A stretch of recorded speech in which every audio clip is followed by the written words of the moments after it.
everyone, and welcome back to Donna, Gaul, where summer has definitely arrived and everything is bright and gorgeous, and the landscape over here enters into yet another phase of its beauty. The rhododendron is in full bloom now, and even though it is an invasive plant, you can't help but enjoy the bright purple pink of the flowers. They are stunning and add an intense shot of colour into the hedgerows, hills and peatlands. I have been mostly trying to keep up with watering my ever-growing garden up at the land, harvesting our first organically grown crops and enjoying the fruits of our labour in healthy, simple dishes. I just can't get over the satisfaction I feel knowing the vegetables or herb on my plate I grew from seed. I watched it grow without the use of pesticides, and there were no air miles involved. And of course the taste really is so much better than anything you can buy. It's absolutely worth the effort and time, and such an important part of us moving here. This week I have also made a temporary deer fence around my garden area, started to clear around the small shed, and finished creating my last 2 no-dig beds. I'll show more of that later on.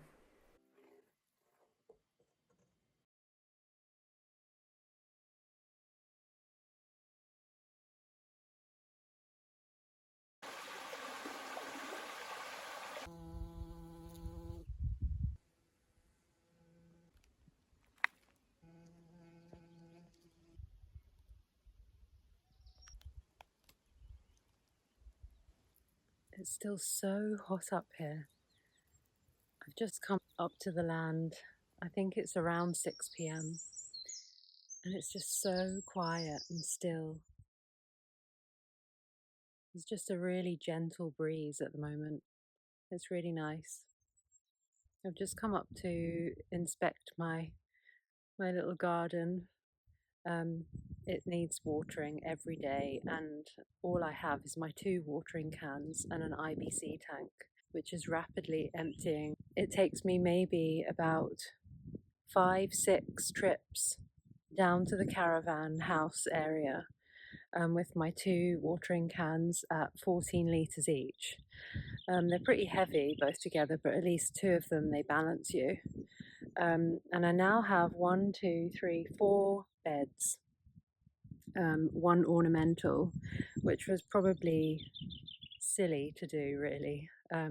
We weren't expecting this heat wave and the dryness. It's just so unusual. I mean, obviously it's something that we're going to have to get used to, these extremes. But we haven't had 1 drop of rain for I think over 3 or 4 weeks now. So we're really hoping for a little bit of rain soon. That would really help me with my watering. The thing that I was thinking about gardening and setting up a new garden is I'm looking around and it's literally maybe just weeks since I put things in the ground. Especially see the broad beans. The moment I put them in the ground, the ants were all over them, and I think that's to do with some kind of excretions the plant has on the surface of the leaves and stems, and maybe the nectar in the flowers. And there's the bumblebee there, just happy, buzzing away, in amongst the flowers. And it's just so easy. I mean, nature just comes, wildlife just comes.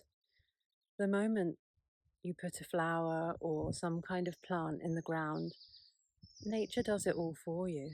As long as you just tend to it, care for its needs, maybe leave it alone a bit, let nature do what it wants. It's truly incredible. Also with the broad beans, it was the first plant that actually was attacked by slugs earlier on in the season. And it's really interesting to see actually only 1 plant right in the corner at the end that is a lot smaller because it's been damaged so much by the slugs. They've homed in on that one particular plant. Okay, they've nibbled a bit at the other ones, but it's weaker now, and they've decided to continue with that plant, and the others are just growing normally. There's so much we can learn from nature, really. The next time I come up here for a proper day to work, I'll probably get the rest of that compost in on my cardboard bedded area. And then I can finally put in some courgettes and possibly beans and sweet pea. They're the last main things that I really want to get in. I've also got a few more ornamental plants that I only bought yesterday, and the poor little things are just drooping. They really need a really good drink, so I'm going to try and put them in my more ornamental bed here and water the holes very well before I put them in.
I'm trying to level out this area for another bed.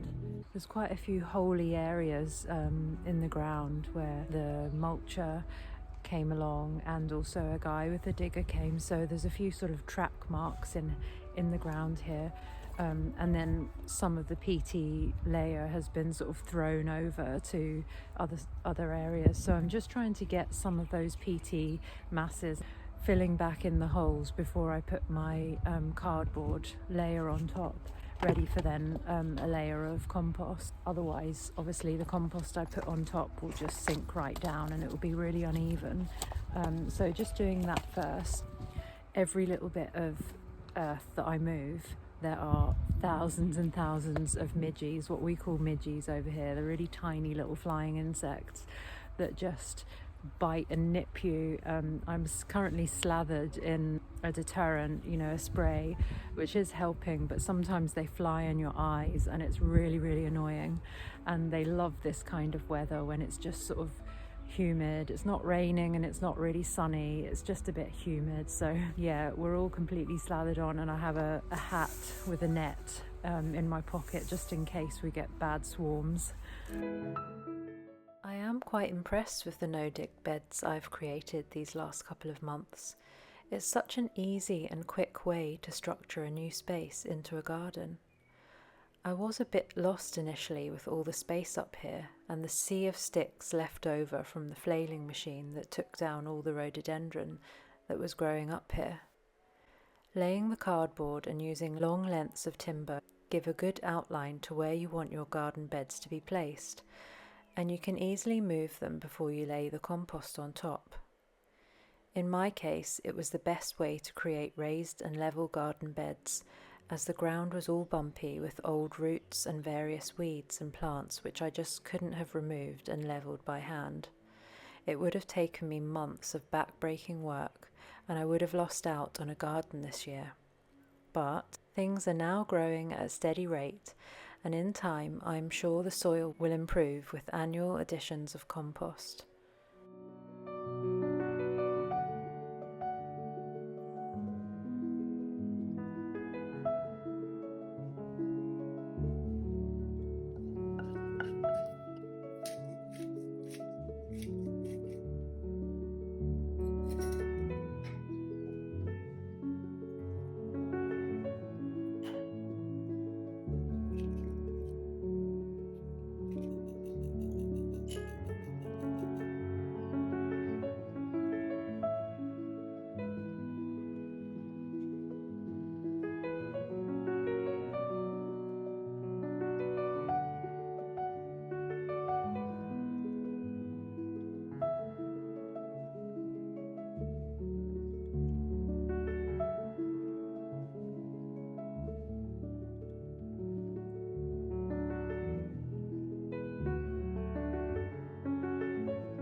After a while of worrying about the free roaming deer around the area and locking everything in my cold frame at night, I have finally implemented some sort of temporary measure to potentially deter them from entering my garden. I came across a method whereby you can use fishing line on posts which the deer aren't meant to see, and if they walk into it, they either get spooked as they touch the line, or if they can see it, they can't quite work out where the top of the barrier is, so won't risk jumping it. Here I have used simple bamboo canes which are about 8 feet high, and I've tied the fishing line in 4 stages up the stakes. I'm not quite sure if this will work. Maybe the deer will just break through it, unfazed by it, and I'm not even sure if the deer have been up to my garden area yet. But I needed to do something that was cheap and temporary, while we plan exactly what we will do in the longer term. Obviously it's not the best barrier, but I would be interested to hear if any of you have heard of this method, if it worked for you. I also read that 2 parallel fences about 3 feet apart is a good alternative, as the deer don't like to jump into a narrow space, so this could be something else we try. Anyway, for now it's something, and I hope it does keep them away from my plants, and I'll let you know how I get on.